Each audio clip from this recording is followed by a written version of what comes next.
नमस्कार दोस्तों, आप सभी का स्वागत है सोशल अड्डाबाज पर। आज हम आपको एक महत्वपूर्ण खबर के बारे में बता रहे हैं।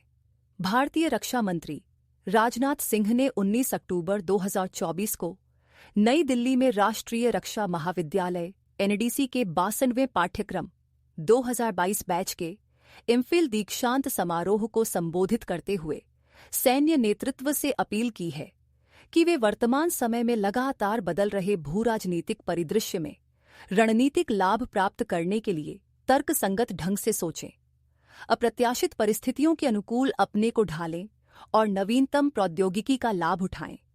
राजनाथ सिंह ने कहा कि वर्तमान में युद्ध पारंपरिक युद्ध क्षेत्रों से आगे बढ़ चुका है और अब यह एक बहुक्षेत्रीय वातावरण में संचालित होता है, जिसमें साइबर, अंतरिक्ष और सूचना युद्ध जैसे पहलू पारंपरिक अभियानों के बराबर महत्वपूर्ण हैं। इस संदर्भ में उन्होंने कहा कि साइबर हमले, दुष्प्रचार अभियान और आर्थिक युद्ध जैसे साधन अब बिना एक गोली चलाए पूरे देश को अस्थिर कर सकते हैं। इसलिए सैन्य नेतृत्व के पास जटिल समस्याओं का विश्लेषण करने और अभिनव समाधान तैयार करने की क्षमता होनी चाहिए। श्री राजनाथ सिंह ने भविष्य के लिए तैयार सेना के निर्माण के लिए प्रौद्योगिकी की भूमिका पर भी जोर दिया। उन्होंने कहा कि ड्रोन, स्वायत्त वाहन, कृत्रिम बुद्धिमत्ता, एआई और क्वांटम कंप्यूटिंग जैसी आधुनिक तकनीकें युद्ध की दिशा को पूरी तरह से बदलने की क्षमता रखती हैं।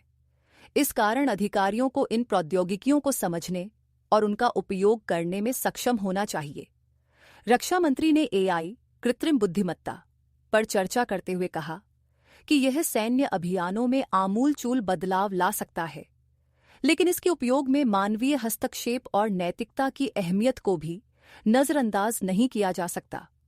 उन्होंने इस बात पर भी जोर दिया कि निर्णय लेने की प्रक्रियाओं में एआई पर बढ़ती निर्भरता जवाबदेही और अनपेक्षित परिणामों की संभावना को बढ़ा सकती है। उन्होंने साथ ही कहा कि दैनिक जीवन में उपयोग किए जाने वाले उपकरणों को विरोधियों द्वारा हथियार बनाने की संभावना से निपटने के लिए तैयार रहना आवश्यक है। इससे यह याद दिलाने का प्रयास किया गया कि हमें अपनी तत्परता और रणनीतियों को लगातार अपडेट रखना चाहिए। रक्षा मंत्री ने यह भी कहा कि पूर्वानुमान, अनुकूलन और प्रतिक्रिया की क्षमता हमेशा उभरती चुनौतियों का सामना करने के लिए हमारी तैयारी को परिभाषित करेगी।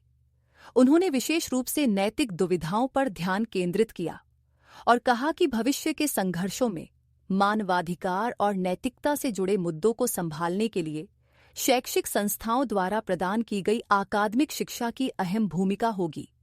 अंत में रक्षा मंत्री ने सरकार के संकल्प को दोहराया कि प्रौद्योगिकी से लैस और भविष्य के लिए तैयार सशस्त्र बलों की आवश्यकता है, जो उभरते खतरों का मुकाबला करने के लिए सक्षम हों। उन्होंने एनडीसी जैसी रक्षा शैक्षणिक संस्थाओं की भूमिका को भी महत्वपूर्ण बताया, जो सैन्य नेतृत्व को आधुनिक युद्ध की जटिलताओं से निपटने के लिए आवश्यक विशेषज्ञता प्रदान करती है। इस अवसर पर रक्षा सचिव आर.के. सिन्हा, एनडीसी के commandant air marshal Hardeep Bains, Madras विश्वविद्यालय के रजिस्ट्रार प्रोफेसर एस. एलुमलाई और अन्य वरिष्ठ अधिकारी मौजूद थे। अगर आपको यह जानकारी पसंद आई हो तो कृपया हमारे चैनल को लाइक और सब्सक्राइब करें। अगली खबरों के लिए जुड़े रहिए सोशल अड्डाबाज के साथ। धन्यवाद।